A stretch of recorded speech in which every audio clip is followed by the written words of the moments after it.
Greetings and welcome everyone to Into the Nexus episode 331. I am Kyle Fergusson. Garrett is on vacation, and I hope he's having a lovely one. I am joined by Bahamut, who is here to fill his mighty hairy shoes. I'll do my best. Thank you so much for having me, though. I was pumped when you reached out about this because we're gonna basically talk about patch notes the entire time, and that's a blast. Yeah, well, and it's an interesting situation because we've now had a week with these patch notes. So normally we're like, ooh, and probably in the wrong direction. Now we have some stats, some feelings, and, well, we had an awesome episode last week with AZ Jackson from the Heroes team, so go check that out. But there's also some AMA bits we may get to, but I love having your perspective on the show, and it's a world that I'm just becoming embedded in, the coordinated play. Mm-hmm. So it's one thing to look at these notes and be like, yes, who knows? But you know a whole different world. I mean, I'll start by just saying this. Like, I get to play with teams that are they practice a couple times a week and all of that. And I remember I was literally playing on Tuesday with one of them, and we were like 10 minutes into a Tomb of the Spider Queen game, and they just go, God, I wish I picked Blaze instead of Joanna. And so it's just those little comments where it's just like we started talking about it, and they were just like, Blaze just with the changes is just so much stronger, and 5 seconds on Indestructible is wild. But I'm getting ahead of the notes here, Kyle. You, by the way, are doing competitive. I want to find out a little bit about this. When are you starting a season in any of the grassroots leagues? Yeah. So I am in Division 2 of Heroes Lounge. And the Careless Badgers is my team with Kai Berries, Coffee, Breakwood from Montreal Style Bagels, and Slice. Okay, and yeah. Last night, actually, we had we had to do some things. We had a replay review. We sat down with Tiger, who I'm just meeting, but did an awesome job giving us a replay review. And in the middle of it, he, I'm solo lane. I'm doing double soak-in, so there's not a lot for me in here. And he goes, oh, you did Sunder on Thrall.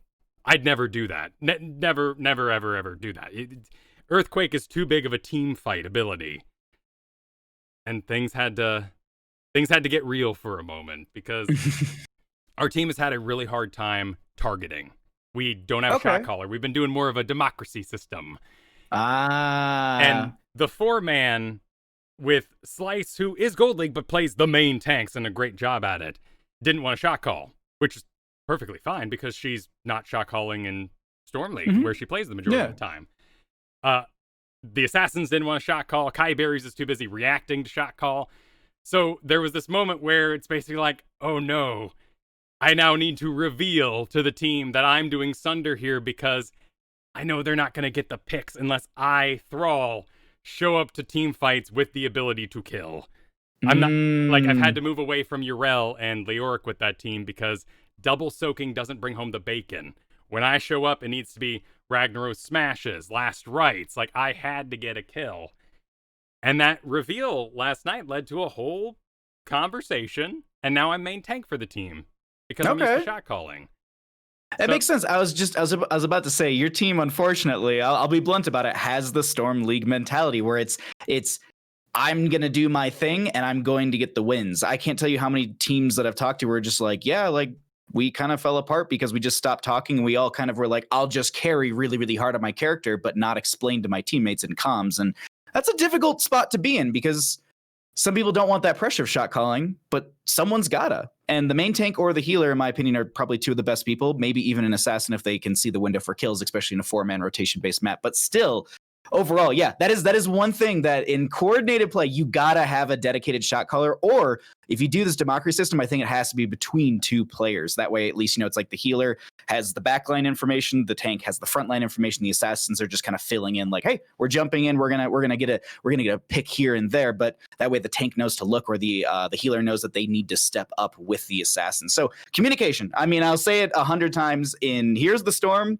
Whether it's competitive or even in Storm League, pings in Storm League are one of the most important things you can use because you don't have words half the time. So, yeah, you gotta have a main shot caller and you gotta have that kind of communication happening. Otherwise, it's just everyone's like, I'm gonna bring the tools that I know I can bring to the table. Yeah, and it wasn't working out. We were at a 29% win rate with each other, and being an odd number 29, you can tell we played a lot of games. We put in a lot of practice. So last night we made that big switch. I'm avoiding things like Johanna. I'm even afraid of Mal'Ganis because I don't want to just be like, here's a pile of sleepy people. Someone pick something. Like I'm doing Diablo. I'm making sure like when I get a pick, it's like this guy. And it went really well. So I'm really happy that we're making that transformation. Now I am embodying like all the team's mistakes, though. I was already taking charge of the draft there and making sure we got the team together. So if we don't have the right picks, it's my fault in a way. If the calls are wrong, if the tanking's wrong, like not just the gameplay, but if the calls are wrong now, it's my fault. And it's gonna be stressful. It's gonna be interesting.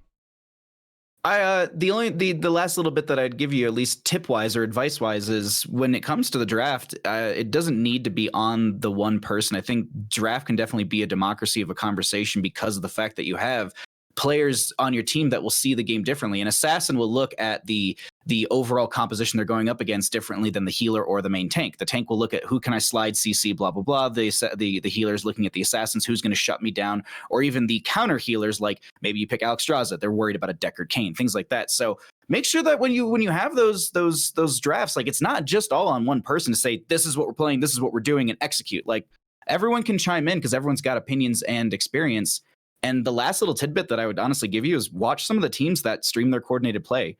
I always will plug them because I cast them a lot and they're a good team and they are very, very good at explaining and kind of going through their faults and their positives and negatives as Ghillie Sharks. They stream their practices here and there and I watch them from time to time because it's good comms, and they'll lose a game and they'll sit and be like, what went wrong? Where did we go wrong? And let's build from that. And it's constantly like admitting a fault on your own end and then not beating yourself up about it and being like, oh God, I'm trash because I didn't land that Q or I didn't land that heroic or whatever. It's about being like, I missed it because of this. Now I'm going to learn how to not miss it because of that, if that makes sense. No, definitely. We had a lot of trouble with that with Face Melt, just because we have coffee on Kel'Thuzad. So that like my chains, no, and oh no, I feel. But I love my team because they're so positive and they're so willing to work on those things.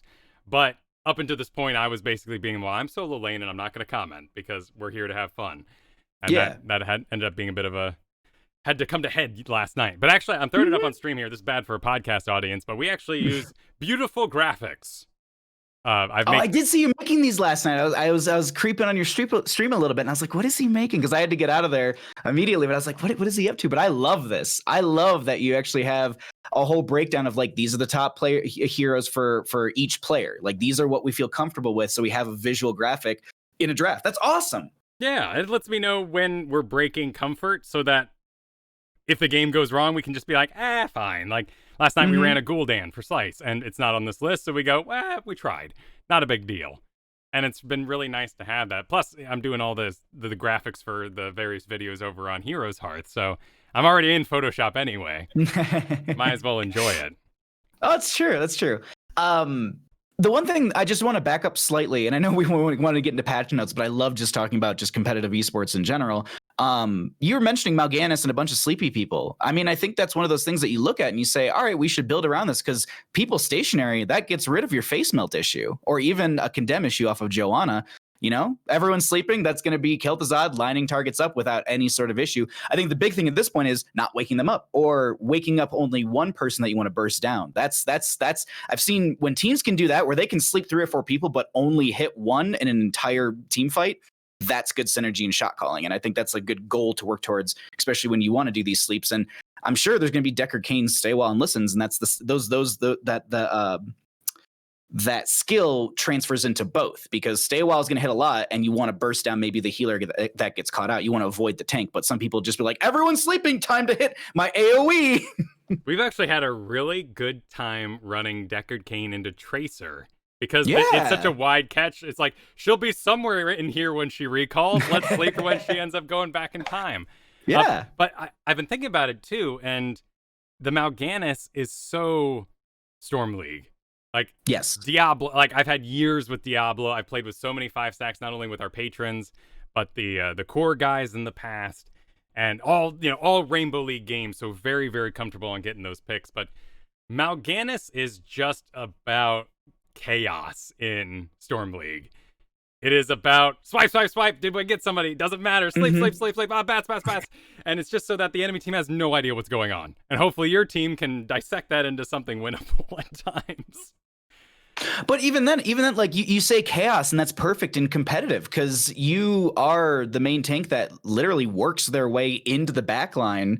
And that just causes everyone to kind of split and run around. And then you have maybe a Zeratul, your Kel'Thuzad, whatever kind of burst hero you have. That's when they can really see like everyone's starting to kind of split. Zeratul finds the lone person and just combos them down to death, or Kel'Thuzad gets the chains on the Glacial Spike, etc. So it's I think you have to sometimes embrace the chaos that is some of these heroes and get into those backlines and really just, sometimes you say, let's play mega dive heavy. We'll go Zeratul, Greymane, Mal'Ganis, we'll grab a Rhaegar, and then solo lane can be Leoric or Malthael, and then you just dive into them. And because I was just kind of peeking at this, I mean, even Imperius in there as well for the solo lane, depends on the map, but like you can go mega dive heavy, and Rhaegar's going to be with the Mal'Ganis. If you die, you die. It's just fun together. You can see on this graphic I've made, I've started to color code certain comps, and one that Coffee and I have really enjoyed is Kel'Thuzad Imperius. Oh God, yeah. He brings them together, and then you line up the spear, and that is just a good time. Well, I'm also seeing there's an Ana in there, so there's Sleep Dart. Yep, there's an Arthas in there, so there's going to be a Howling Blast. You also have Frozen Tempest, so slows and root, and then Tracer for sustained damage during all of this. Like, the cleanup. That's terrifying. Also, so we don't have to face Tracer. That's a big reason why that's there. Fair. Poor Kel'Thuzad out there with Tracer buzzing around him isn't gonna be a good time. Yeah, and Imperius isn't. I mean, it's doable, but it's very difficult to probably stab a Tracer, especially with recall and blink charges. Well, and a little bit of a preview for this week's upcoming Heroes Hearth video, but Imperius has awful lane clear. Like, that guy does have his weakness, and it is versus anybody who clears faster than him. It's an investment in losing XP, but winning all the team fights. That is a good point. He does. I mean, I wouldn't say he struggles by any means, but you are right. Like his wave clear, like let's say it's up against maybe a Leoric at level 4 with Neil Peasants. Well, let's go nuts. Yeah. Like if we jump to level 4, even like I think Leoric still really clears against you quickly, and that allows them to double soak. Dahaka would probably out clear you as well, and they'd probably harass you really hard. I don't know about Malthael, but still the harassment level from Malthael is still gonna push Imperius back. Yeah. You could win it out in the wave clear direction, but here's the thing: the 1v1 from Imperius is terrifying. So if you are trying to push up, he can then just push into just specifically you, the hero, and really deal some damage. At least from what I've seen from some Imperius players. Well, we're talking about some lane clear that may have changed. We're talking about some heroes that weren't changed, surprisingly, with that flash of anger. So let's go ahead and get to the patch notes. Yeah. But before we do, I want to thank all the patrons over at patreon.com/ITN. Big thanks to our producers, Declan H., Cheesy Bob, Chris K., Mike C., and Eric C. Thank you all for your immense amount of support to the show. If you enjoy the show, if you enjoy what we're doing, it'll always be free. But if you want to help out, if you want to help us schedule guests like Bahamut here, and everything else we do, head over to patreon.com/ITN. Okay, now, it's time for these patch notes, which have cooled. They're not red hot, but they've cooled down, and the cool heat, it didn't work out, but Blaze is first up. And I am so excited about this guy for a number of reasons. I'm nuts about Infernal Shrines. Yes. I love it. It captures the feel of a bunch of minions and Diablo and, the whole Punisher system. It's just a great map. And I'm toying with Blaze here with his brand new incinerated gauntlets at 4. No longer lighting the oil spill, so you're not like limiting yourself, which is such a weird aspect of the old incinerator gauntlets. I didn't want to light those things on fire all the time. But I really liked having the lane clear and maybe even some mercability, and certainly the objective here on Infernal Shrines. Even then, like, to quote McIntyre, you don't have to always light the oil. Like, and I kind of love this. Like, I think it's a really good change because it gives you a little bit more CC with the oil itself, where you can throw it down and you can still pick this talent and you can still auto into the enemy team. You can still get the splash into skeletal defenders, but you also have a potential slow that's just going to be zoning people. And I like it for that because it's just what you have. I believe you have 2 charges baseline, so you can, let's say you're on top shrine for Infernal Shrines, you can zone out 2 entry points because people will try and avoid a slow, and maybe they'll take too aggressive of a step into the shrine itself, and maybe you can capitalize on that. I think it's a cool little change because I agree with you. Like having those on the ground, good zoning, but also I don't want to always light them. I want to maybe hold that Q to specifically light them. Well, he's such an interesting tank, and he's still labeled a tank. He's one of those that just needs the tag system, multiple labels, because he's got that lane clear, but he's just so extreme into things like Diablo Garrosh, who are going to reposition him.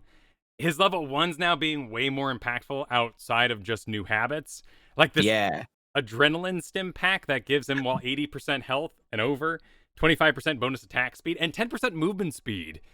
That working into things like combustion gets me really excited. And then you can still pop it. That's just the passive. And like that's the thing too, is like I like the idea of moving more into Blaze is pushing face into the enemy team, because I wouldn't definitely there was the jet propulsion. You get in there, you get the AoE stun, you throw the oil down, and then I felt like you constantly just cycled back, and then the tank was doing the tank things. But now this really push towards main tank Blaze, I think helps, especially with these. Like you're giving movement speed, which I think is something that a lot of tanks should have, because that way you can chase and you can keep engagements happening in your favor. I think it's a really good direction for them. I haven't seen enough of it to say whether or not it's like this is like putting them in the right spot, but I think this is a very, very, very good step towards making him more that tank that they wanted him to be on release.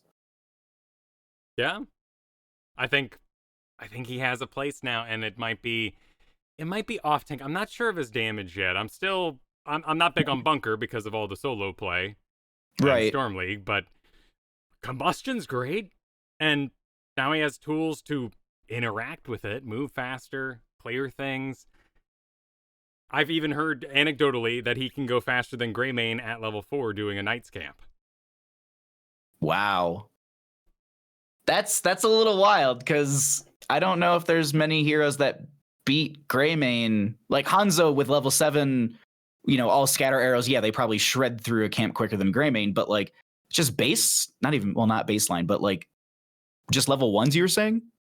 That they were beating Greymane? Level 4, excuse me.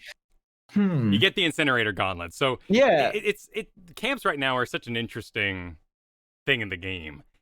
I know as shotcaller right now, I need to go learn like all the camp timings, because I'm the one who has to now excuse individual players out. Eventually we can turn those into sticky notes and people can conduct themselves, but I'm the one who has to bring that information for my team to the table.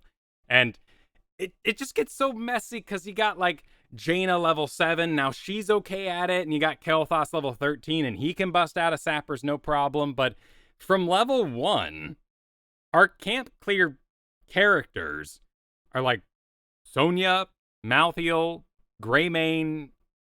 Can Rhaegar do a night camp? Don't know, honestly. It's probably not pretty. Sure. It's probably not pretty.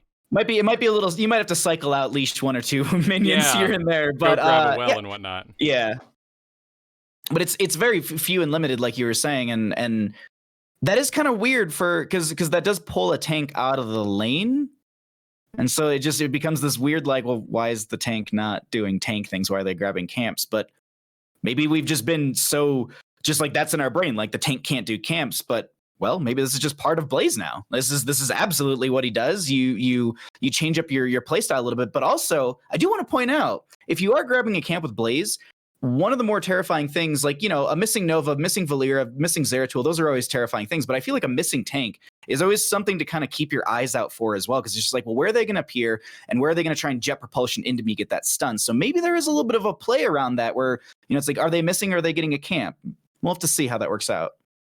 Yeah, if we get to bosses as well, sometimes the tank and the support are missing, and you're like, they're never doing a boss. That'd be straight up silly. That's not happening, and then ding happens. If you love adhesive petroleum, it just got better out there, and they did add in the basic attacks, light the oil over there, which I guess is nice, because that's our one where we light the fire and it still slows, or we get more slows. So I guess it kind of works into the system. A little CC buff for Blaze is not bad, especially, as I said, if they want to push them into that main tank. I think they just need to have a little bit more control. I mean, Joanna's got an 80% slow at level 7, and when they finish it out, it's an 80% slow anytime they hit a hero. Yeah, and that's just good CC. That thing, but that I don't know, man. That I know so many people that avoid that talent just because it's a quest, and they go, oh, nobody ever completes that. It's bad, and you're just. No, like read the full text. For anyone who is listening to this and is just like scoffing at it, I will tell you this: as someone who casts many games of Heroes of the Storm, I rarely it's either Bless Momentum is like 25, maybe 10% of the time that it's picked up, but it's always Subdue, because if you hit 2 or more heroes, you get the 80% slow. If you hit 4 heroes, you finish it out, and you always have 80% slow on it. And on a lot of maps, you're gonna step in, condemn, group up 2 or more heroes, hit your subdue, or excuse me, your punish, and then they're slowed, and now your assassins can chase and kill. Like, it blows me away. It's still to this day that people are like, it's not that good of a talent. You never finish the quest. You don't need to. And then you got Roar later on. You're already looking at 2 people. I mean, if I were to soapbox on Johanna, it always goes to Holy Fury at 13 when people are like, I need the lane clear. I'm like, no, there was Sins Exposed. There was Eternal Retaliation. There's a base kit. Yeah. Johanna's fine. You don't need to stack an Inflame on top. What's it called? Ignite? Inflame?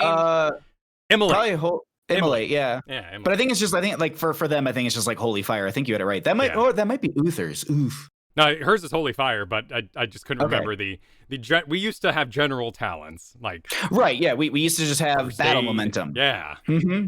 We had Scouting Drone. Yep, Scouting Drone. I missed that on Raynor from time, and Malfurion. It was nice. Malfurion as well. Yeah, it was nice. It was silly, but it was nice. It would have been a nice wisp, but we can't have everything. Let's move on to there's a lot of tanks here, and that's what's so exciting about it. But Diablo got a buff to Shadow Charge, cooldown reduced, mana cost reduced, which is great. It's very small, 1 second off. Overpower, 1 second off that, a little bit of mana, 10 mana off that. But Life Leech, the level 4 talent, which I'm now seeing everywhere, got a small buff of 0.5% when not at full souls, up to 4% now when at full souls. This is when you're auto-attacking, you're healing yourself. Your brain says, the picture, the number, this must be a giant killer. It's a giant healer. You're not doing any bonus damage to the enemy with this. Just living on Diablo. I played against a Diablo, and I believe they went this. I'm trying to look up the talent. Was it Malevolence at level 7? So they went like, I think they were just like Devil's Due at 1. They were Life Leech at 4, and then they were Malevolence at level 7. And I got so caught off guard because Diablo annihilated me with an auto attack. Like it did like some 300 plus damage. His basic attacks caused Diablo's next basic attack. Basic abilities caused Diablo's next basic attack within 6 seconds to deal an additional 100 spell damage and stores up to 2 charges. So he slapped me for like 600 damage or something, like all of a sudden out of nowhere. And I was like, wait, what? And then I believe they also heal for that too. So Malevolence paired with it actually could be beneficial because you're adding in more damage. I don't know. It's just one of those things that like if you heal for the auto attack damage, it's a base percent. So your maximum health for. Oh, okay. I was getting a little too sideways with it because I was thinking, I was like, oh my god, you could stack this up so well with Malevolence, but no, it's purely based off of the souls in your max health itself. Excuse me. No, it's all good. I mean, we have a lot of different, and sometimes things heal based on damage dealt. Sometimes they do flat healing. I think Gul'dan off the top of my head is one of those where it's not based on the damage he deals. He just gets health back. I'd have to look it up. Yeah, there's a lot of these in the game. It's not clean, but it's what makes the character so different. Right. I mean, if you're not familiar with this build, again, plug it, but Heroes Hearth, YouTube, there's a nice, I did the week before this happened, I did a video on this build with Cruelty at 13, where you get yourself 100% bonus attack speed. It can really give you some staying power, and they buffed it for a reason, and it's helpful. Diablo really does have 3 builds. He's got the Fire Stompy, damage reduction, Lightning Breath thing. He's got the charge you down, kill the Li Ming Hanzo, into the walls with the Malevolence. And now he has this really nice, like, I'm going to feed on the enemy tank just to stay alive while hopefully everybody else gets things done. It's an overall buff to Diablo, but in the past week of games I've seen, I feel like it's not like to the point where he's first pick, first ban material. I just think there's a lot of Diablo players that are probably rejoicing to feel a little bit stronger and being able to be slightly more aggressive. Because I mean, it's 1 second shaved off of both, and mana cost is reduced, so you're not as dependent on that. So I think it's a good direction for Diablo, and it's a nice little, a nice little buff. It's not like we're gonna heavy hand this buff to Diablo. Let's see what this small like 0.5 to unsoul to not full souls and 1% to full souls does, as well as a 1 second on 2 abilities. I think it's a strong direction for him.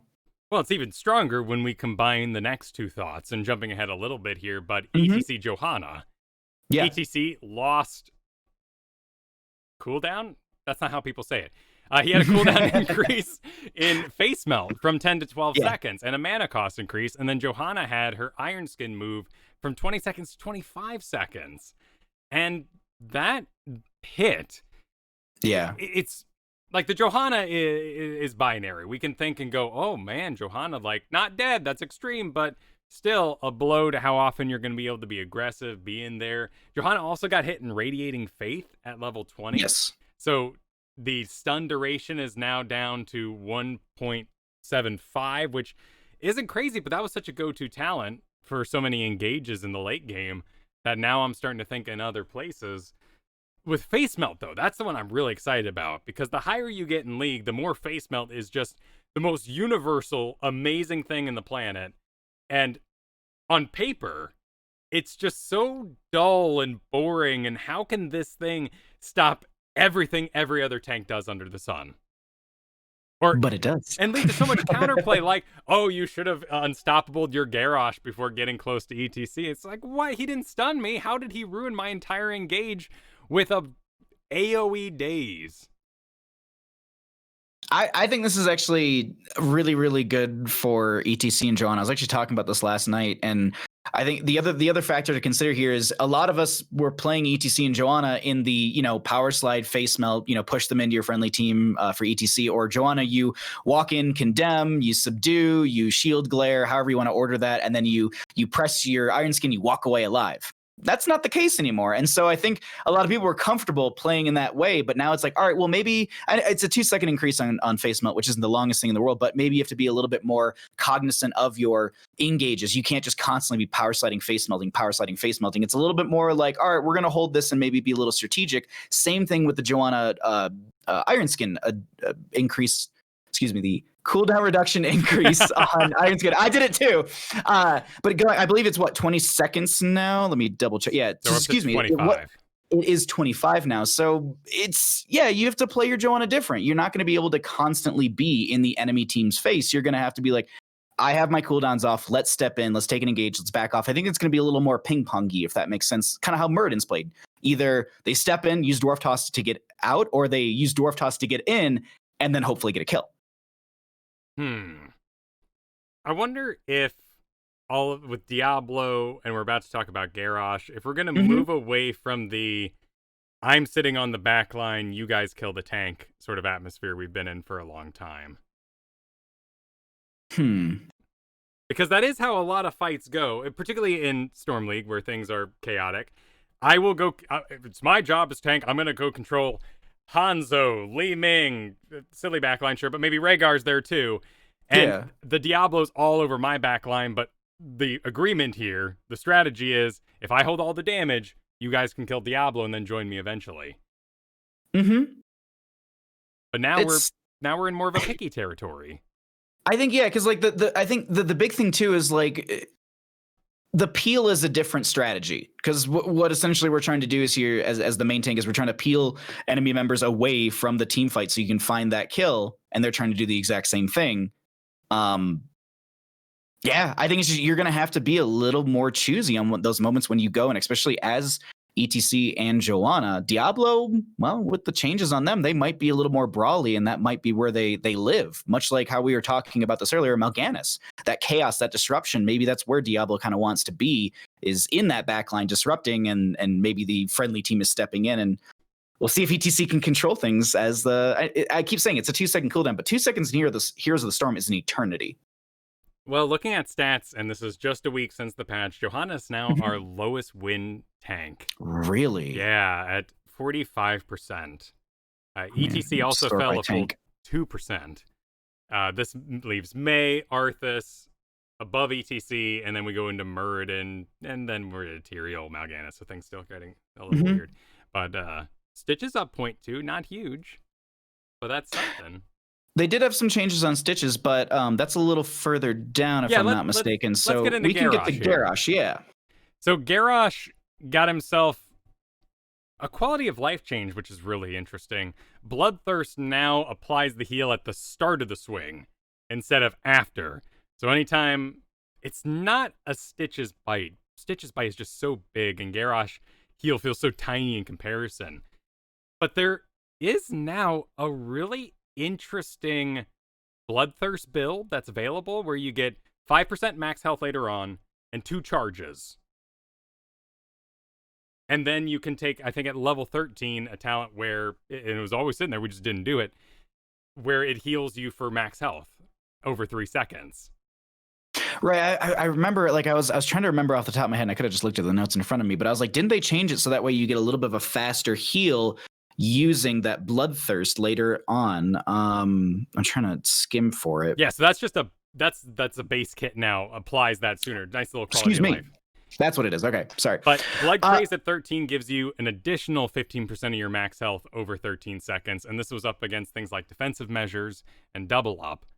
And now at 16, we can do the 2 charges with a new fancy talent, which is Seasoned Soldier. Gain 5% max health, which Garrosh, max health. He's always lacking in that department, so nice. I think this does, like, visually, right at 16, look really nice. It takes you from around, like, 3,800 to over 4,000.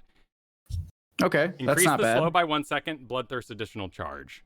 Which, when we get away from, like, the E-business of Earthshaker stunning, which is so fascinating, so cool when you know how to, like, throw a minion and get a mini stun out of that and create an engage, but that's so stylized. Like, I went by Russ DT's channel and he was playing chess during the load up screens. Like, that's the kind of person that does an Earthquaker throw and gets a stun and a gauge out of it. A normal person does not think in that dimension of checkers. We're all still playing Goldfish back here, and Seasoned Soldier is our Goldfish talent. This is great. I'm looking at this. You could because I saw Body Check had some changes, and I'll advocate for Body Check because I personally think it's a great talent. You can really get some great harassment from it, and as well you have healing reduction, and now the slow duration is increased from 2 to 3 seconds, and it had a 1 second shaved off of it from 16 to 15 seconds, which is great.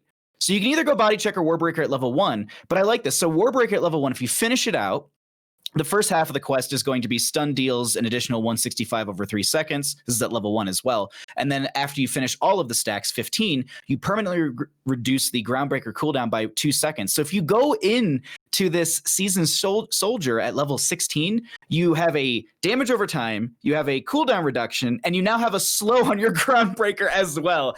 I actually really like this, and just looking at it right now, at least with however I have this filtered, at least on Hotslogs, it's showing 51% versus Mortal Combo at level 16. And we get to skip defensive measures, maybe if we skip Warbreaker. So level 1 Warbreaker, cooldown reduction, defensive measures gives you shield. But shields, armor, we all know this kind of exchange and how powerful that can be. But there's also a video going around today on Reddit all about unrivaled strength and how the 25% bonus range on Wrecking Ball means you can throw over terrain, and in particular Cursed Hollow, around every objective. If you sort of let's imagine the top there with that tree line, you can put them in fort range. So over the wall into your fort. That is true. I wasn't thinking about that because I used to say, like, unrivaled strength is like, it's so powerful because you get the distance, blah, blah, blah. But then everyone I talked to, they're just like, Body Check has healing reduction and slows, and Warbreaker, just look at the talent itself. And I was like, that's hard to argue against. But I would say between the three of them, there's like a 1% difference kind of between the pick rate. Like level 1 is pretty contested for Garrosh, at least win percent wise. how if you got the stats up, how are we looking on level Indomitable? Let's call it the Indomitable level 4. Its popularity 75.1, but Okay. it's sitting 46.6. Bloodthirst is, or excuse me, Thirst for Battle's 48, and In for the Kill is 46.2. Those are the win percents, not the popularity. Okay. I mean, with that seasoned soldier, there is a world where at least people who don't take advantage of Unstoppable might be able to get that. That Thirst for Battle actually has the highest win rate. That's bizarre. Auto attacks, cooldown reduction on Bloodthirst. And it's only against heroes. If that was everything, that would be a very different story to me. I mean, I remember doing In for the Kill on Haunted Mines. And it gives you 75 or 70% bonus damage against non-heroes. So you'd use Garrosh to basically Kerrigan the bottom of Haunted Mines as you sort of, this one dead, this one dead. It doesn't work very well on Infernal Shrines because I think those things are a bit beefier than the Haunted Mines. Slightly, yeah. So it wasn't as pretty. I think the changes coming in, it's hard to argue against Indomitable in a competitive setting. Maybe in Storm League and stuff, it's a little different, but like I don't know many, if any, games that are not Indomitable because self-cleanses in Heroes of the Storm is just such a strong tool to have. Same thing with like Malthael has their own self-cleanse, Seraphim on Urel. Like I mean, what Seraphim's like 10, 15 seconds. It's very, very short for a self cooldown. Yeah, and Indomitable's like 40. Yeah, I think Indomitable is like 40 or 45, and that's at level 4. But different things, main tank, and that's also at level 20 versus Urel. But overall, like my impression for the changes that went into Garrosh, I like them. Like I actually think it's kind of shifting him away from being like there is one build. You do this build, and you throw them, you stun them, you blow them up, and that's it. And then you Indomitable to either get out or get in to start all of this. I know we're driving somebody nuts out there who just is part of that thought philosophy, and it's so true that why would you ever need any survivability talents on Garrosh? You get a pick and you win. Like, it's so hard to argue with that world. Like, and you see people talking in Twitch chat or just in general about strategy. Why would you ever pick a level down fight? Why didn't you soak in the early game? Why isn't everything perfect? And you go, well, life's not perfect, but I get what you're saying. Like, there is no reason for Garrosh survivability talents when he should just be fighting 5v4s the entire game. Here's my counter argument real quick. Storm League. That's my whole counter argument. You can be drafting Garrosh and have no one else on your, like you could be solo Storm League and you're like, I'm going to maintain Garrosh. And then you end up getting a Murky instead of the Ana that they've been hovering the entire game. Now you need self-healing. It's you can either say GG go next or you can try. And me personally, like it's you can look at it the same light as other MOBAs. Like look at League. Like you have just your standardized talents. You're buffing your QWER. That is it. And then you go to the shop and you buy talent or items that buff up your character. So if the enemy team has a lot of ability damage, you just get armor that mitigates that. It's very much like in Heroes of the Storm, where if the enemy team is drafted a specific composition and you're never gonna get Groundbreaker stacks or Warbreaker stacks from level 1, but they're going to be stepping into you, why not body check? Reduce the healing of someone stepping in. These are why these variations exist, because as I said, like maybe you have a Lily that's not going to heal you as much because they're just healing whoever's the lowest because they're just hovering around their buddy or whatever. You might need those self heals. You might need some self-sustain as the main tank. So like my counter argument for a lot of those people is just there isn't just one way to play the game, because not every game is going to be played out the way that you expect it to be. Well said. Moving on to May, which is it's very tame. We got a buff to heavy pact, so you're now going to have an increased cooldown whenever you hit your slow eve into stunny business with Snowball there. A Blizzard. It's called Blizzard. Another. Yes. And that one honestly throws me off so much. It's just like oh god, we have 2 Blizzards in a Blizzard game. Oh yeah, well we got Blinks and it's all nuts anyway. We can't criticize them for it. Crystallize had its cooldown reduction reduced, so less heals for you, but still a great talent. And the spell armor is now down to 1 second after the cryo freeze is over. Avalanche cooldown increase. Wall of Ice cooldown decrease, so incentivizing a little switcheroo there, as we're all using Avalanche a little bit. And Cascade had its cooldown increase, so when you get to level 20, you can still get closer to the original duration you had on that cooldown for Avalanche. But everything I just said is not base stats, no health changes, no damage changes, really. I mean, no cryo freeze change. Yeah. Nothing. Like I can't. Like I'm still blown away by cryo freeze. How much health you get back from that, and how difficult it is. I mean, there are counters.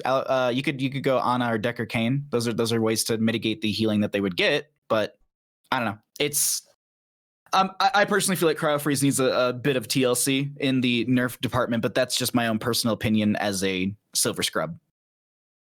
It is a lot of damage, and if people are targeting the tank in silver, and then they're healing it all off, that can be trouble. I mean, I'm having a great time on her. Are you playing, or are you playing against her? No, I'm playing as her. See, there's the fun. Yeah, so I'm enjoying the fact that Johanna win rate is down, so I'm kind of off that boat right now, which is nice. And I have a lesser picked hero. It's really kind of surprising how few people grabbed onto her. Her win rate's great. Right now we're sitting at 55%. ETC is absolutely still in that first pick department. I see him a lot versus May, and that's 51%. I'd love having an early pick tank that I'm enjoying, and I hopefully get to continue, because do people not want to play as her? It's a little weird. Like I see it go completely through drafts unbanned, and I've seen it first banned in drafts. So I think there are some teams / players that see it as counterable easily, and there are some teams, players like me, who think it is very difficult to counter or play against, because I personally haven't figured it out, because I don't get to play as much. So maybe it's also that realm as well. Maybe there's players who are just like, oh, I see how it's played. I know how to sidestep these abilities. It's not a big deal. For me, I'm hung up on her trait, and that's the big thing for me, is that, what is it, 40 some second cooldown on the trait. Most of the time you're going to have that once to twice during a team fight, and I feel like I never get a kill onto May. Even if I'm just main tanking and trying to CC her, she just slides or ices away and then just gets in my backline. So more play from me, but either, I don't know. She sits in a good spot, but I'm not excited about it. So everything for you want to happen to cryo freeze? Mostly, yeah. I would say her, what is it, the level 4, which is the activatable for some healing over is oh god, I can't remember the name of that. Level 7 backup battery. Thank you, 7, not 4. Yes, backup battery at level 7. I would like to see that reduced a little bit, as well as either the healing reduced or the trait duration to increase. I've been getting nuts on Skate Away. I love that level 7 talent. 20% allied movement speed and 50 physical armor. It's a good time. Well, it's also, what is it? It's on your icing, which is your engage tool. So you basically ice in and you have 50 physical armor. Am I remembering this correct? Yep. For 3 seconds. But I mean, it's comparable. Like that's not too crazy to me, because what ETC has no, is that later actually? You talking about Block Party? No, where his power slide gives armor. I'm trying to remember. I think it's a 13 or 16 talent actually for ETC. Yeah, it's a hideous talent though. It's so weird. Showstopper at 16, 35 armor for 4 seconds. Yes. But whenever he casts a spell, he gets 25 armor for 2 seconds. So I'm not whenever I see that talent, I'm just like 15 armor bonus, like. Yeah, I can see. Yeah, you might as well just kind of go Block Party at level 1 though, because it's what, 75 armor. Yeah, that's blocked to everybody. The 2 charges. And that also spreads to your friendly team too. So overall, I don't know, like May is a good character. I'm not saying she's bad by any means. Just I think at least on the lower end of the playstyle, maybe she needs a little reduction. But I was casting games last night. It's not like she won every single game in these high tier games. And we're talking, this was because I saw them in chat. Like Porky was playing, Leon Black was playing, June, Cure, like a bunch of ex-pros and stuff like that, and I was casting some of the in-houses, and they were playing May, and I actually liked it. I saw Leon playing with Avalanche and using it as almost a single target pick tool. So they were actually avalanching someone into where their Malfurion was. They would Twilight Dream and they would burst them down. I thought that was a really, really cool combo, at least just out from May for a setup. That sometimes when we talk about high tier play, it sounds like such overkill. I know it's because that player would do something to survive in that situation. But in Diamond, if I avalanche someone backwards, I'm running to the other side of the map because that thing's taken care of. Like, somebody better kill that. I'm now engaging back here. Everything's going to be fine back there. Please don't blow your ultimates.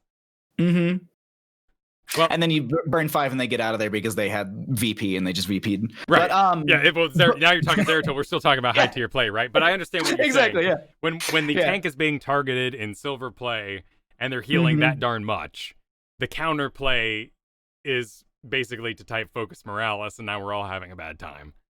Right. Target something else that's not the tank. There's a small Muradin change that I really like because it's pushing him more towards that control tank that he is capable of rather than the backline bruiser.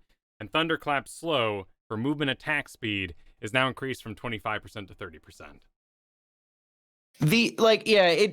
I like that you can.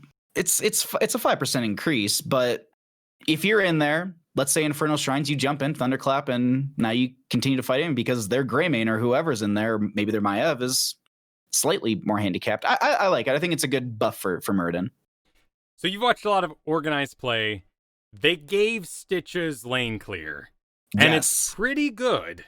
Yes, it's nice. They reduced hook range. They reduced his health a tiny bit by increased hook range. That's right, yeah. And then they lowered down fishing hook to make sure it doesn't get crazy. But yes, increased range by 1, so 11 to 12 on hook, and slam mana cost reduced 50% bonus damage to minions mercenaries.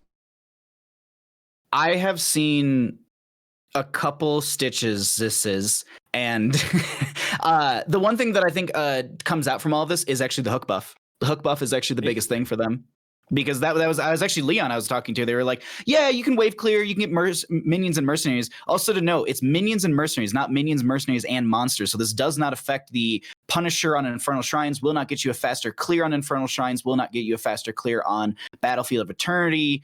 So just things like that, just to keep in mind, or even clearing out Garden of Terror, the sappers that guard around the seat itself, those won't be affected. It's just minions and mercenaries. But still, having 50% increased damage is still 50% increased damage on your wave clear and on your mercenary clear. So if you are in Infernal Shrines, you can get regeneration globes for your level 1 quest easier because you're just smashing waves and just rotating quickly. I think it's an overall buff, because if you do go into the Hungry for More from level 1, where you're getting regeneration globes and buffing out your base movement speed as well per 15, I think I like this. Like, I think it's a nice soft push in the right direction to say, hey, we'll pull down your health, we'll pull down your regeneration, but you can still build those things out with level 1s, and we'll give you a little more utility back. I think this is a great buff for them. That's elegant. I didn't think of it like that we can pull back his health because he now has access to more orbs, more of everything he's doing, maybe even more hooks because he's clearing the lane faster, and therefore there's more avenues open for hook. It's interesting, too, that minions, mercenaries, and not the monsters, that's the same on Johanna. So if we're condemning in those Infernal Shrines, Guard of Terror situations, we're not actually doing anything bonus. The only thing we do is we help out our at least as the Janna, we help out our Kael'thas, Gul'dan, Jaina, whoever is doing the shrine clear. And we also get, if you go and do it at level 4, speaking of Johanna, Eternal Retaliation, you're able to just constantly pull your condemns and just pull in the sappers, burst them down, pull in the sappers, burst them down. So I'll always be a candidate for more Stitches changes just because I enjoy playing the character myself.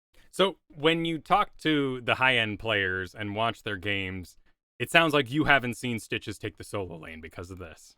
No. Stitches is still playing main tankish, but I think they play a little bit more of like a bruisery tank, so something like a Blaze would actually be paired into that, just so you maybe even have follow-up CC to the hook. Okay.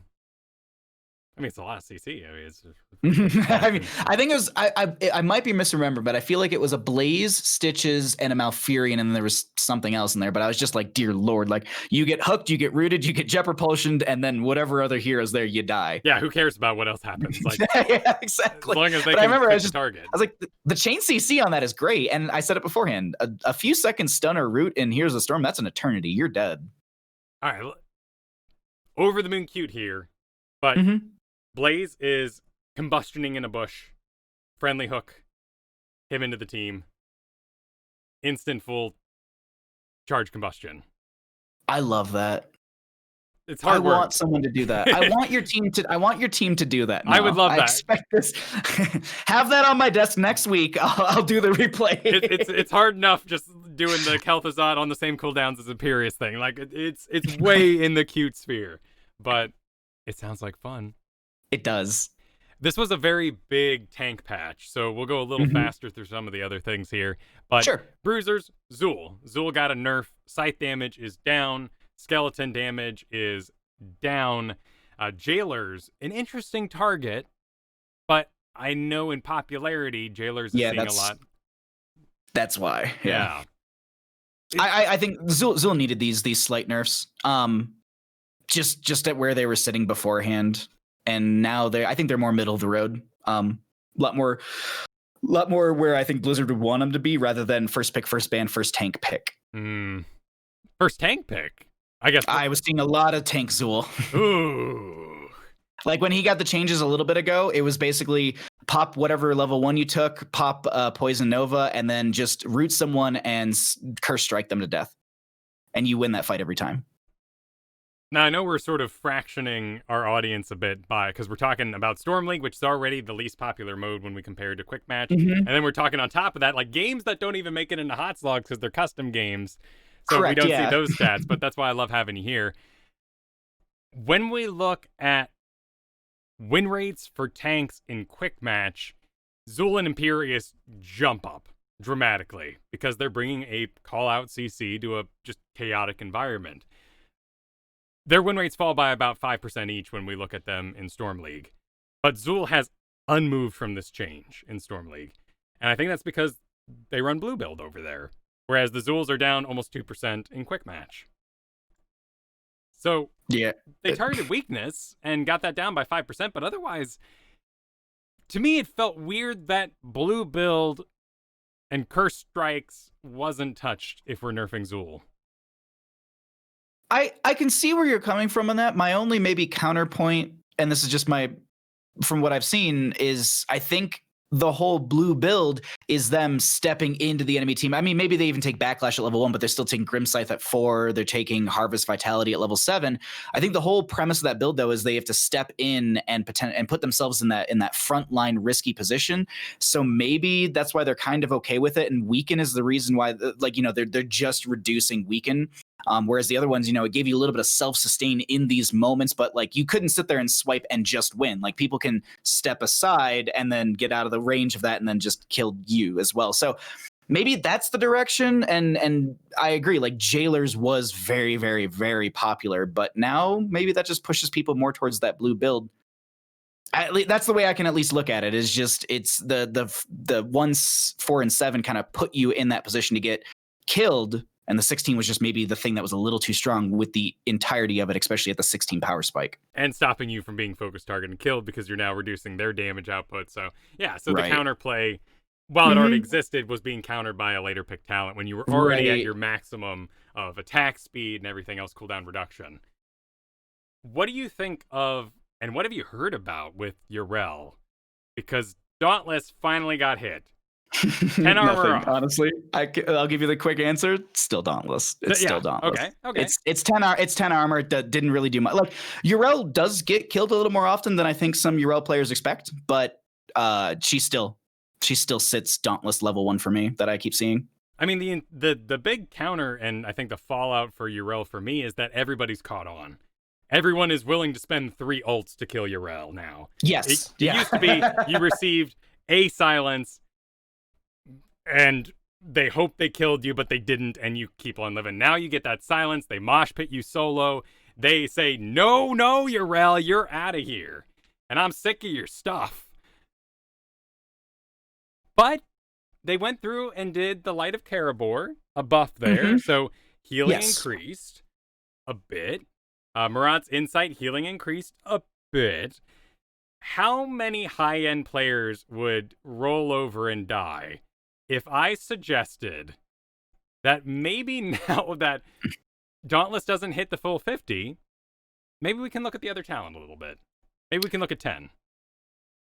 And that I don't even know the name of because it'd be sacrilegious of Sacred me to Ground? even... Yeah. Oh, there we go. It's the perfect name. It's sacrilegious to take Sacred Ground. You literally kill every Yrel main on the planet by even picking that talent. But is there a world where because we're not doing Dauntless, we can go Light of Karabor, we can go into Aldor Peacekeeper, and we can start to build just a different Yrel for the first time in a long time?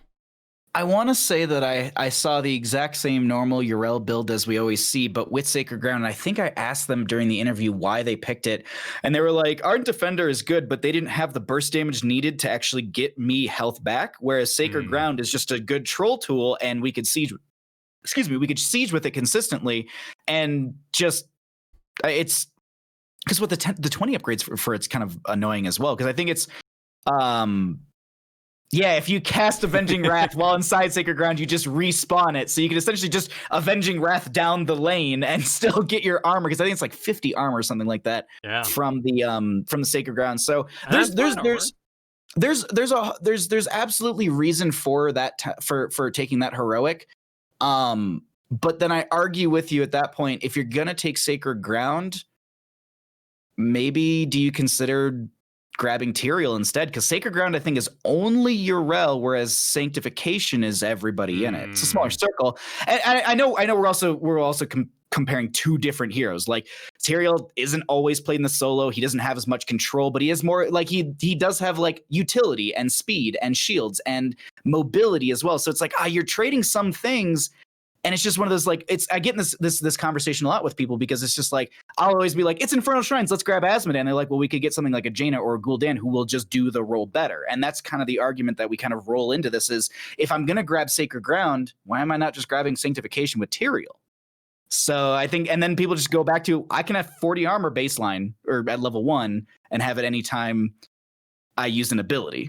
Okay, but I did get... Yeah, it's just hard. It's hard to argue against it. Yeah, no, I absolutely understand you there. And that Tyrael pressuring the back line and then collapsing back and doing Sanctification is performing the Yrel job perhaps better if we're even playing in that style. But I did get an answer from you that I really like, and that's if you're doing Ardent Defender with Dauntless versus Sustain, you are reducing your incoming damage in the first place. You are not receiving the huge amount of burst damage, nor are you going Blizzard. That looks delicious, and walking into it and start healing off it.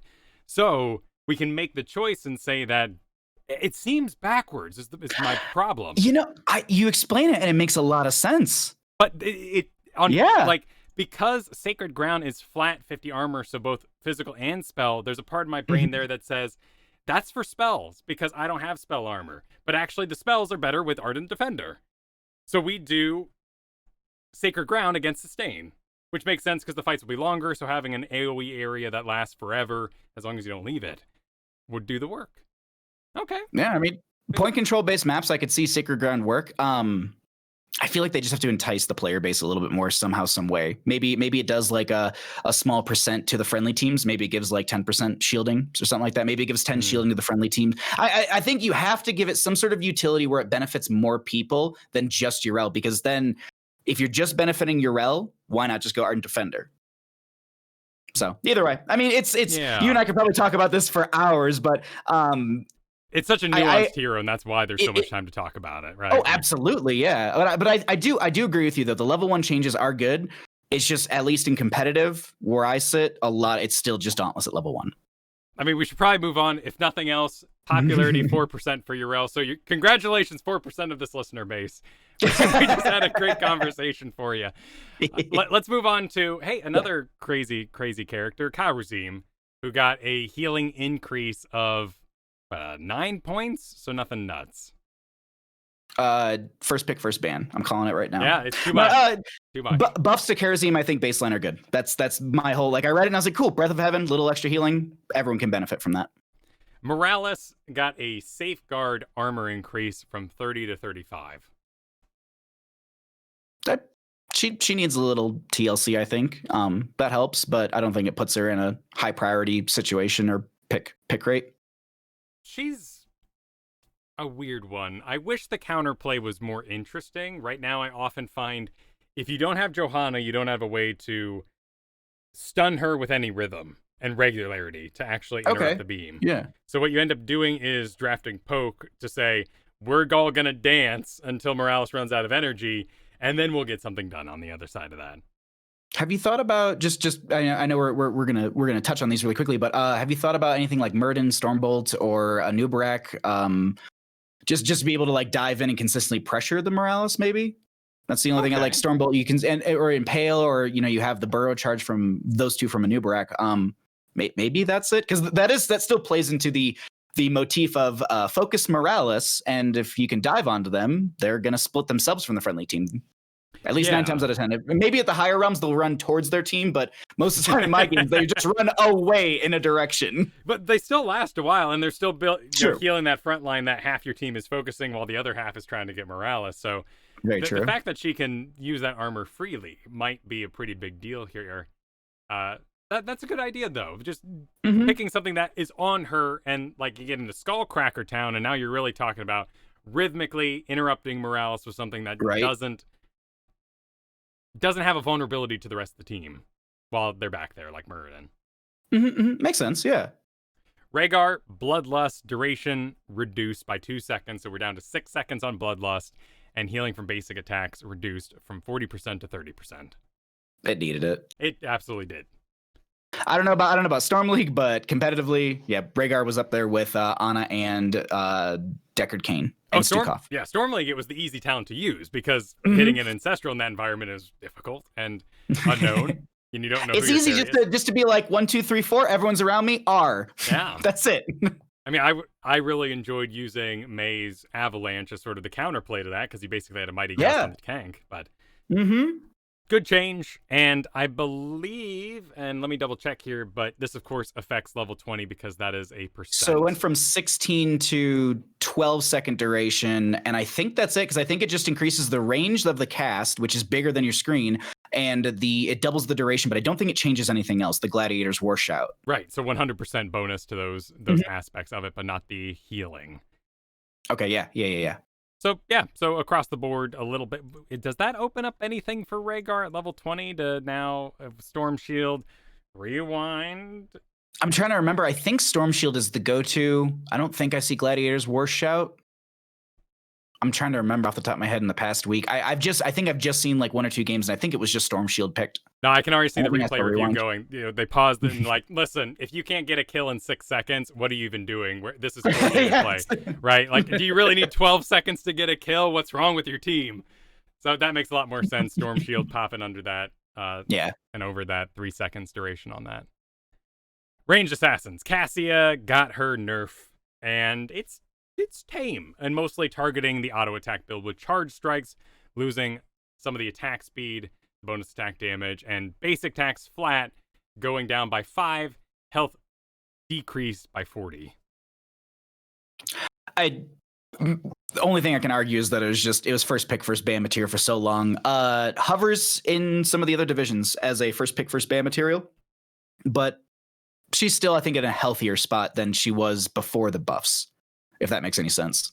We really didn't see a change in public perception either. Like, Charge Strikes 1 into Plate of the Whale into Surge of Light is still the go-to. And which are, funny enough, the 3 things that got hit. The exact things that got hit. So when I got into Cassia this past week, I was like, okay, awesome. I'm really excited about Q build. Let's do this. Or getting into Fen builds. And there is rage on the internet awaiting for you if you are not doing an auto attack Cassia.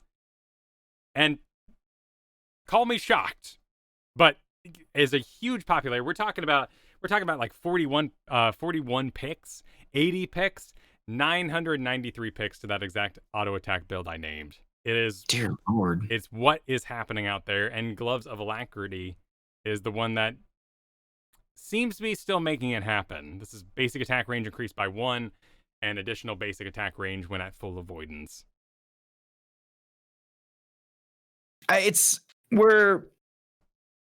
We're in a weird spot where, like, armor is, I think, a big factor in Here's the Storm, and I think a lot of people are catching on to it, and Cassia having that baseline ability really plays into that, and her getting buffed to a more healthy spot, push some of the other ranged assassins out of the window. I kind of like this. I haven't gotten to see enough games, but I think Cassia's sitting in a better spot. I do want to point this out, though, and I kind of love this. I don't remember, did Valkyrie have any sort of changes when she had the big buff that came through, or did Ball Lightning have any changes? Because it's actually been, in the games I've seen, pretty split. Like, I want to say I see Valkyrie and Ball Lightning games fairly consistently. The thing that I remember really, and I don't think they did, I'm actually looking it up right now, the big change for me in that department was that Ring of the Leech no longer affected ults. Because you could blind and then Ball of Lightning and heal yourself back to full. So when we look at her rework here, let's see. Looks like, yeah, just skipping right over 10 and some new 20s to interact with that. And maybe this goes into the charge strikes. Maybe this just goes into the play style now versus where it was beforehand, because we had the Thunderstroke quest beforehand, and that was what I think a lot of people went into. Charge strikes was kind of figured out a little bit more towards the upper tier, but this now, maybe that's the reason we're seeing the Valkyrie and the Ball Lightning is just she's being played in more compositions, and Ball Lightning doesn't work with everything. So you need to, like, let's say you draft a control composition. You don't have the dive for a Ball Lightning. You need Valkyrie to pull them towards you. I don't know. I'm just ecstatic that we're actually seeing more diversity on this hero or any hero when it comes to the heroics, because I think that's a big problem. It's probably a big sore spot for a lot of the developers. We're just like, we want everyone to pick both the heroics, not just always Wailing Arrow on Sylvanas.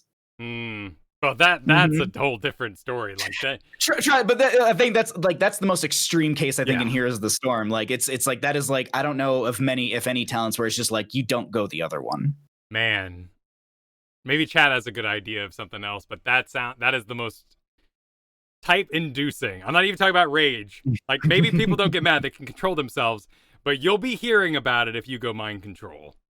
When you hear you just hear like the Banshee song in the background, you're just like, someone really take that? What's going on there?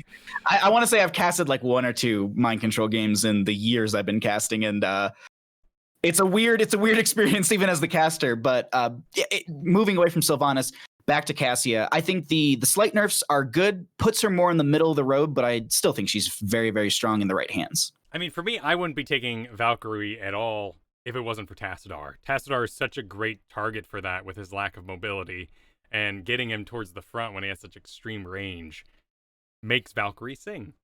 Yeah. I'm glad to see both. What are your thoughts on Greymane getting Cursed Bullet changed again? You know, I've also, people call it the bunker, but then we had the bunker on Blaze that got changed, so I don't know if Greymane yet has reached that StarCraft status of Cursed Bullet. But to me, this is a celebration for Arthas. Yes. Because it's so weird that the guy that is still perceived as, oh, they have a Greymane, let's get Arthas. And I'm just like, no. The Greymane is great against Arthas, and now he's a little not so... 35% max health instead of 40. Now, I want to double check this. Did the verbiage change? Because it used to be 40% of their current health. So if they weren't at max health, it wasn't going to take 40% still. It was just going to take 40% of whatever was currently in their actual bar. Unless I've been wrong about this my entire life. Fires a bullet and a pet, dealing 40% of their current health in damage. Okay. So it is still, at least on the Hot Slogs website. That's how it reads, but I believe that's how it always has read. So it is still going to be 35% of their current health pool. So, I mean, if you hit a very low Arthas, you're still going to deal damage. It's just not going to be a ton. Yeah, that is actually a lot of conversation points as well. Like, all right, Greymane's picked. It's going to be Arthas. Like, not always, but this does at least give Arthas a better spot where they can kind of push face into Greymane. I'm seeing this, though. These aren't... Okay, people talk about this in that bunker way because it's not that we keep changing it. It's that this is the number we always go between. And I've got here... 2017, April, we go from 35% to 40. Then 2017, July, we go to 40 to 35. And again in 2018, 2019, and now here in 2020, we've done it again. 5 times. just back and forth. Have there been more Cursed Bullet changes than Chromie reworks is the big question for you now.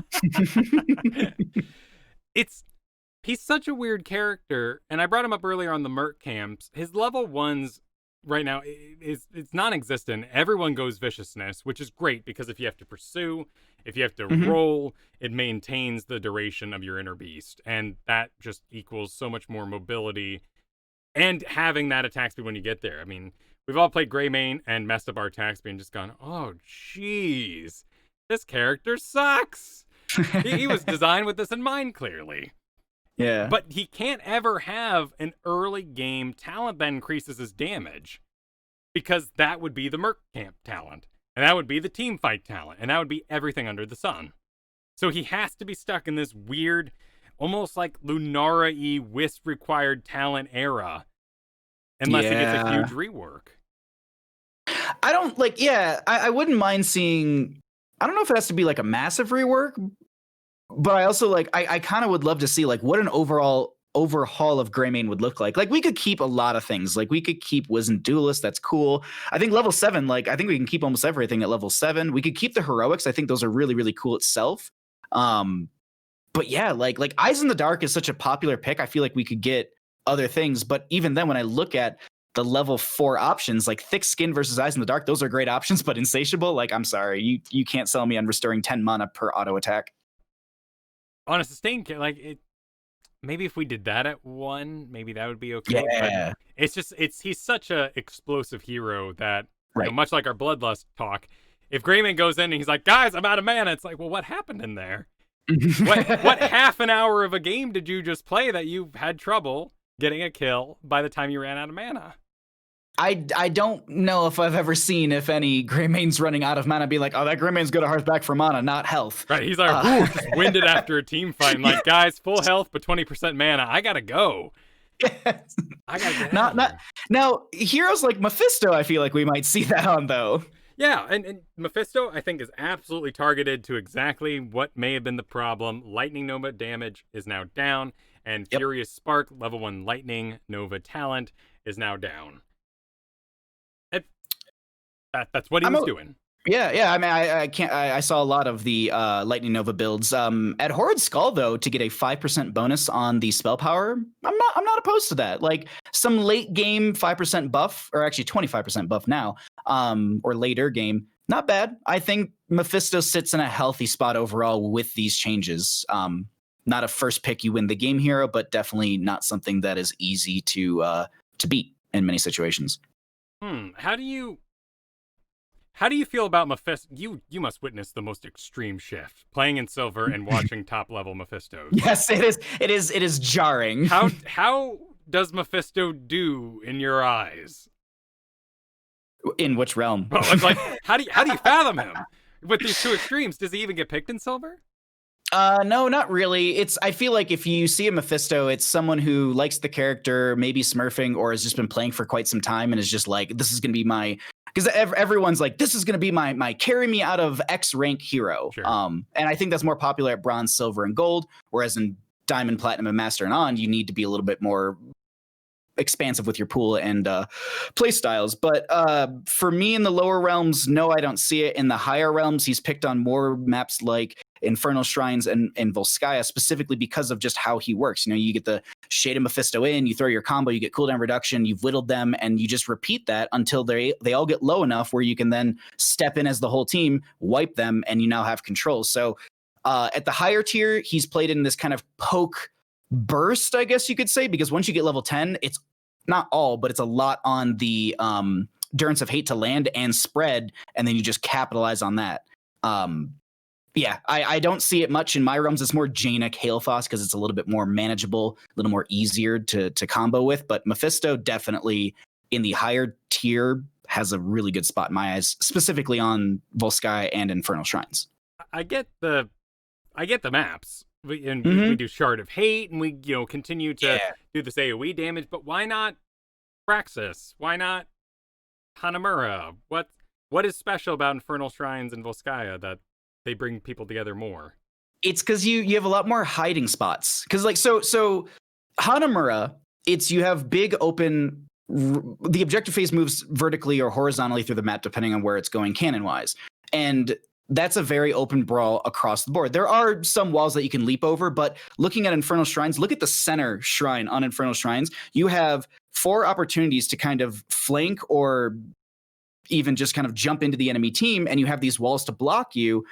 Whereas on Hanamura, you're typically using your Shade of Mephisto just in a distance, and they'll see where you're going to be going back to. So like maybe a Stitches or an ETC or a Garrosh, they're just going to be waiting for you to be on those points. It's less punishable, I feel. And I think that's the easy wrapped up answer for you, is that at least the reason I see it on those other maps in competitive forms is because it's got more play style to it for the map itself and for the objective. Whereas on the other ones, it's more counterable and it can be punished. Maybe not Cursed Hollow as much, but I feel like I don't see them there. So we're not just talking about like open spaces. This isn't a Diablo problem that, you know, like Diablo Hanamura, awful. It's really hard to find a decent wall in there. Yeah. But we're also talking about like Hanamura is open, Alterac Pass is open, and Mephisto has nowhere good to hang out with his shade teleport. He kind of like, if you ever go to a party and you don't know anyone, you just kind of like hang out in the corner, wait for the dog to come say hi, and you just like pet the dog the rest of the party. It's kind of like that. He wants that corner to be in, so that way he feels safe. He's got the dog, and he can just be like, all right, cool. I'll blip out. I'll go say hi to people, and I'll get back to my corner. And that's very much a bit of the playstyle of Mephisto, is you need that kind of jump in, burst, and get out. So bushes are the red cup with water in it, but you're now safe and no one's going to bother you to get a drink at the party. Yeah, no, I gotcha. Yeah. Tassadar. This is a weird pile. Let's start with the one that makes perfect sense, which is the Archon shield amount reduced from 40% max health to 30. Archon, Archon was surviving too much, and it does too much, so we bring that in. That's perfect. But beam alignment lost its basic attack range, and that was given over to Arc Discharge. Is that just for popularity, or did you actually see an issue with level 7 talents on Tassadar? I'm trying to remember. I think most of the time when it initially came out, he was mostly the static charge at level 1, which builds into the shock ray, which is the Q. And I feel like we were seeing the Q at 1, variations on level 4, sometimes the Force Wall with the electric fence, which I personally like a lot. And then we were getting back into the Q build once again. I think this was a buff to also give people more of a push towards the auto attack build, because I'm seeing more and more auto attack build coming out from players, and this level 7 is one of the things being picked up from it. Interesting. So it's almost preemptive then, where they said if we increase auto attack talents, we also, some of them, not all of them, work in Archon, but I believe our range talents do. So by moving around the range on this, we've actually created maybe a healthier Archon while still nerfing it. And it's not only the Archon that's getting changed too, it's just the overall baseline Tassadar value, which is just oh my god, Resonance Beam. I always do this. I always want to say Reconnaissance Beam. I thought you were about to say Renaissance Beam. I like that too. Renaissance, that's a good one. That'll be a slip up later. But the Resonance Beam is really, it wasn't like super powerful. It wasn't like the shock ray value where it was like you throw it out and you're just like halving people's health. And so just giving a little bit of a TLC to this, I think, pulled people into that realm of the auto attack. Because I was actually playing with a friend and I was just like, why are you playing auto attack? Are you enjoying it? Have you seen it? They're like, no, literally, I've been seeing it more and more. So I'm testing it out myself, and it worked out for them. So I think, this level 7 really gives them the diversity and talent priority as Blizzard wants to do with all of their heroes. Tychus. Have you seen him more in competitive play? Do you know what? The level 20 that I see is, I believe it's Bob and Weave is the actual. I casted a couple Tychus games, and it was different Tychus players, if I'm not mistaken, and it was Bob and Weave consistently. Like, I feel like I always saw a big red button at level 20, and now it didn't have any. I feel like it didn't have any changes, but Bob and Weave constantly. I don't know why. I have seen some talk that Odin is map dependent, and big red button is a bigger map dependent when we get into that sphere. I get you. Yeah, I could agree with that. But I love Bob and Weave because you also get those charges on your Odin. And I love level 1 range. So if I could main Tychus again, I would. In fact, I ended up in a game last week where it was Abathur, Garrosh, Artanis, and then Brightwing. That leaves me as the only damage dealer.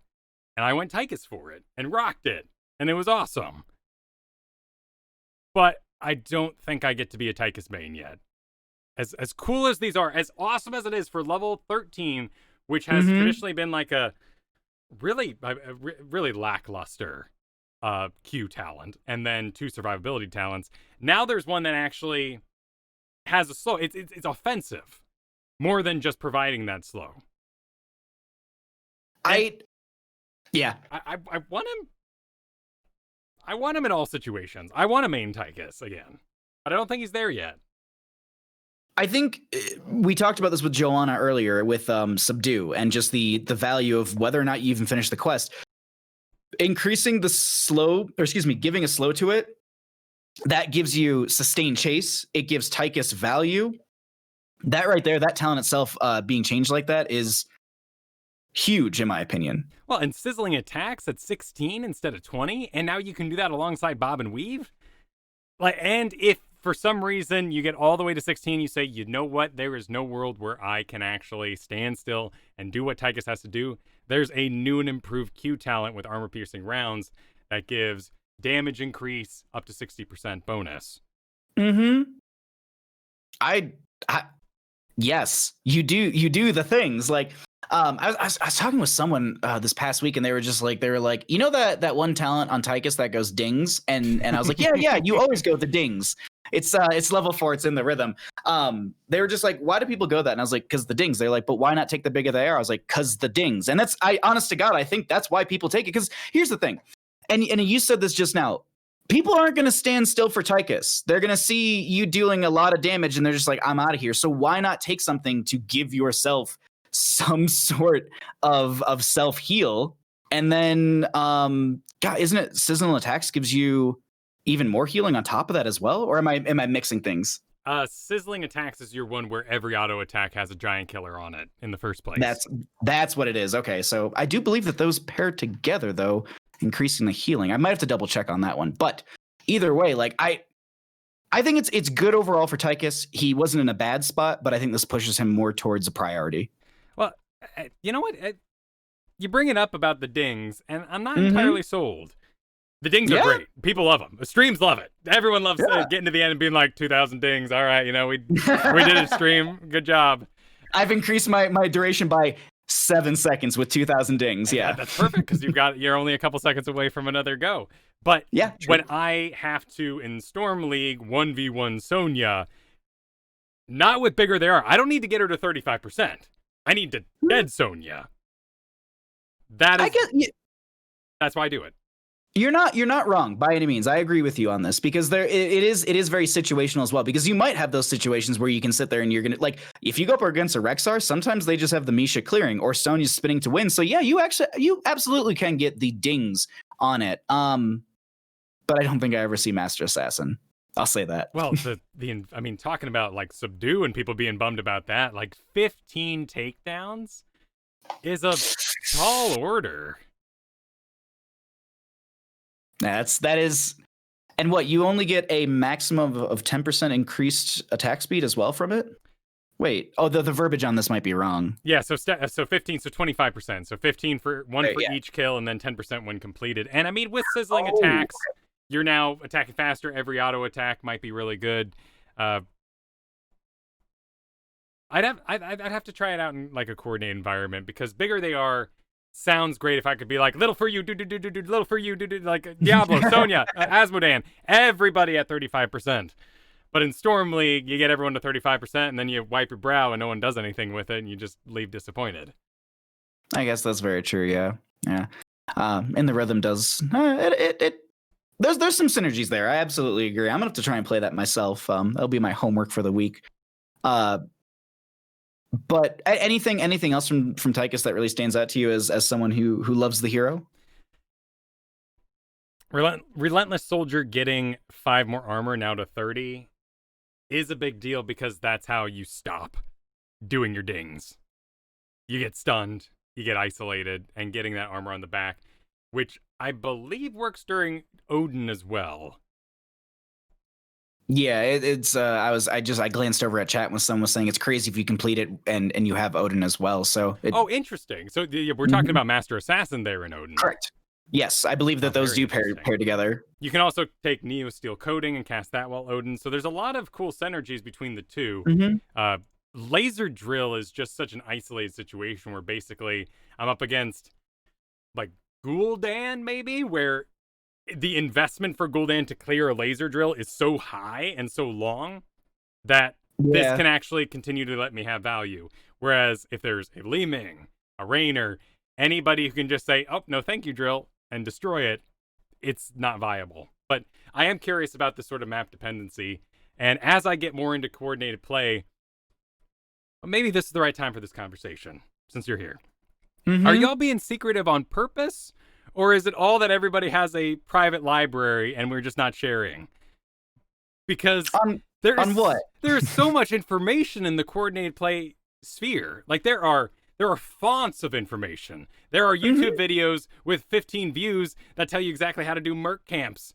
But like how can we get it? We need to like Library of Alexandria this. Like every time you come into the city of Here's the Storm, I take away your books for 2 weeks. I'll give you a gold piece for it. But we need to, like, the wiki is out of date, and all these coordinated teams are just stockpiling information.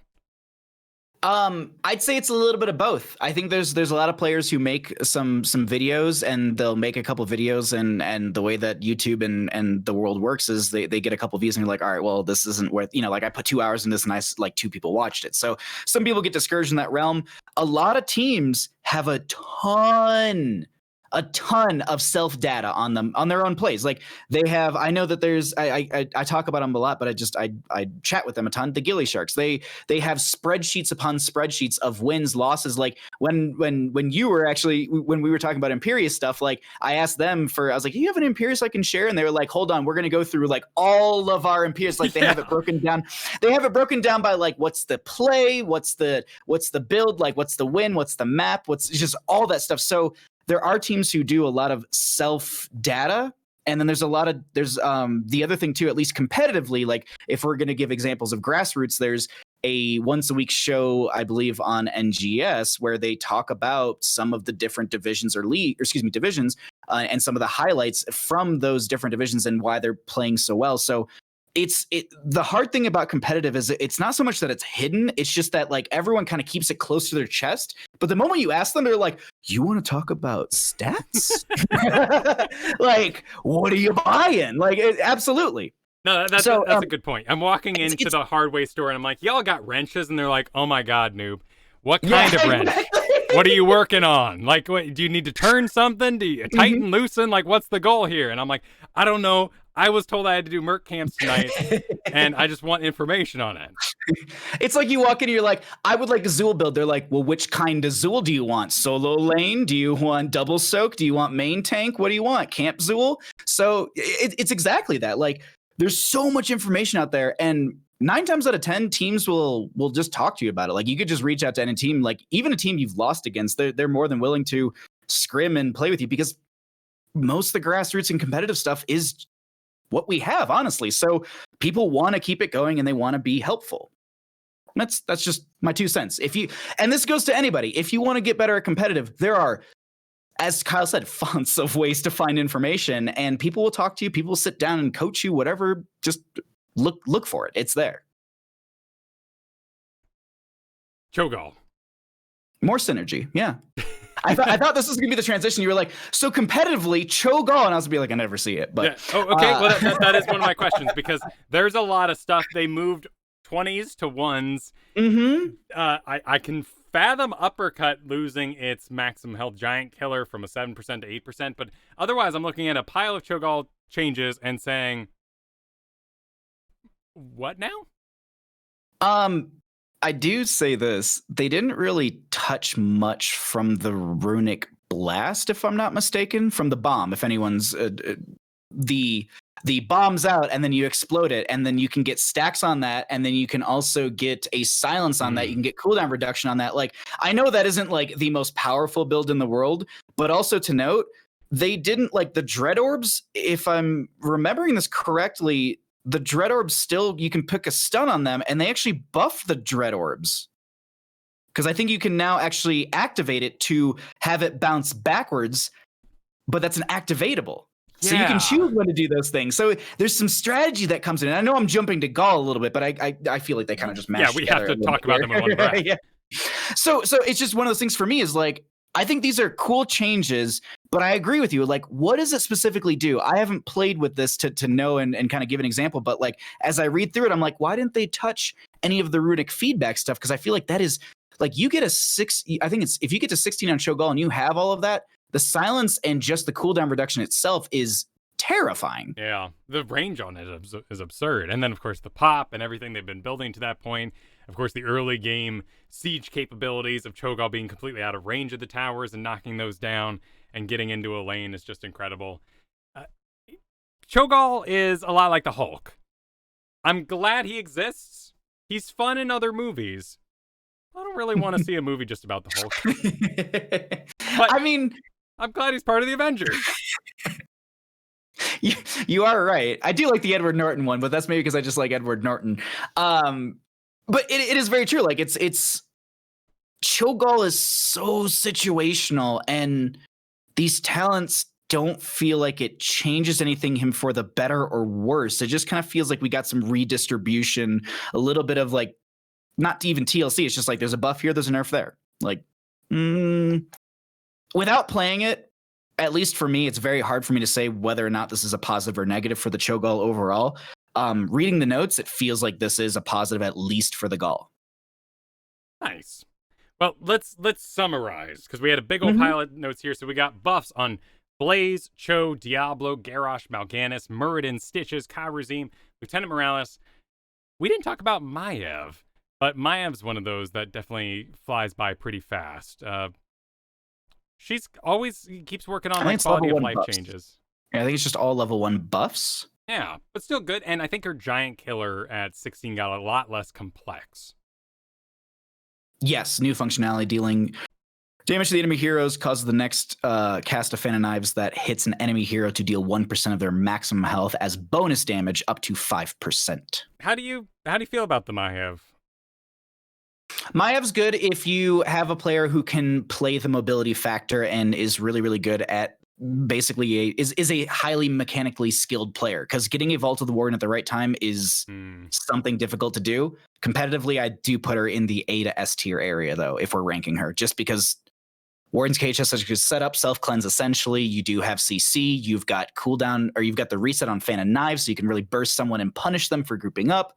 There's a lot of like outplay ability, if it makes sense, with Maiev, like how a lot of people view Greymane, where you can kind of like have that 1v1. They're like, you can outplay them in the 1v1, especially with Go for the Throat. I think Maiev has that as well, with the mobility from the Spirit of Vengeance, from the Umbral Bind, Fan of Knives, as well as the self-cleanse with the Vault of the Warden.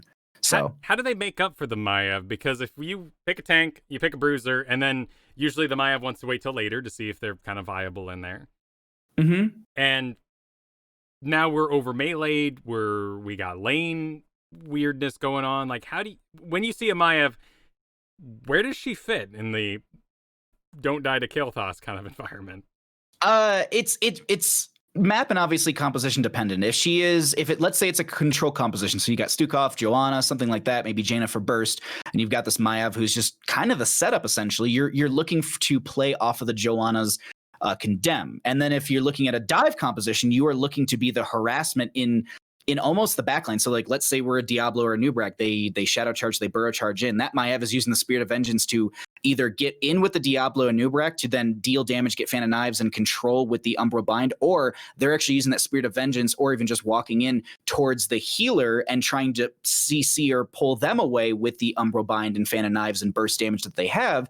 So that way the healer now is split and peeled from the fight. So they work in this, I say it's high mobility, but they're also part of that chaos. Like we talked about Mal'Ganis earlier, diving in and being chaotic and splitting people around. That is Maiev very much. And then once that person's split, you can really start to just pull them further and just CC them to death and just harass them with your mobility as well.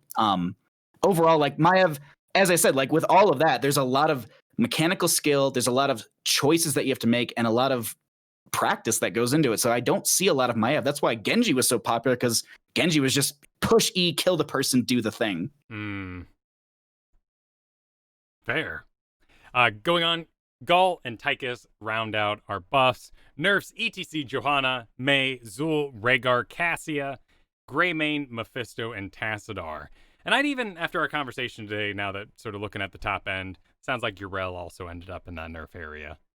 A little bit. But Mei can also be a little bit of a power distribution. It sounds like she's fine.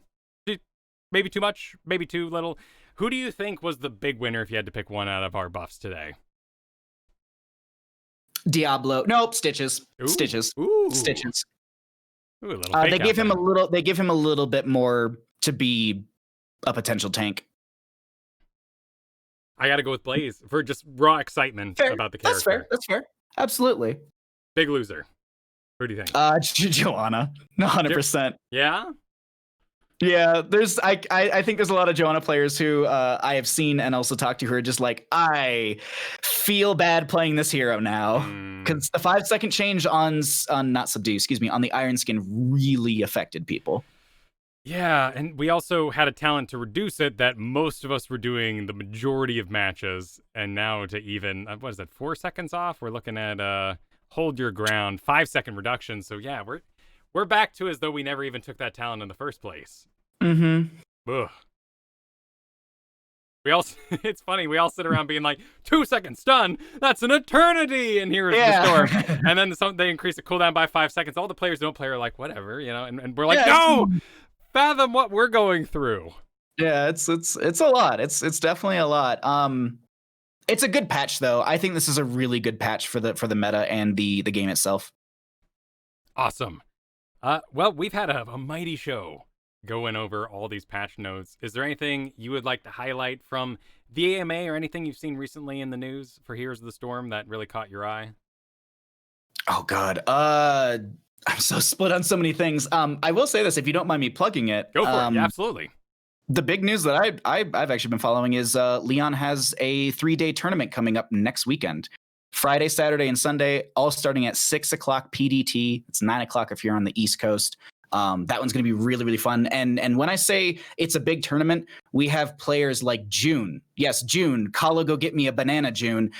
Playing in this, we have Collusion, there's Mysticles, there's Vin, if anyone remembers Vin, played on Tempo Storm. Like, there's massive names. Cattle's playing in this as well.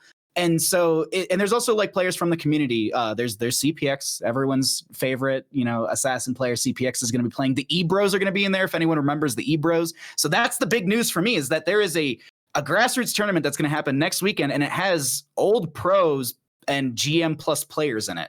That's huge for me. I mean, with no insider information, it seems like things are in the works because we got a lot of returning pro players, a lot of high-end players coming back to the game. A little bit of like swearing off League of Legends. Some of it seems like burnout in other games, and they're returning that. And then we've got CCL Heroes Hearth is getting kind of hinty. And what are we doing? I don't know.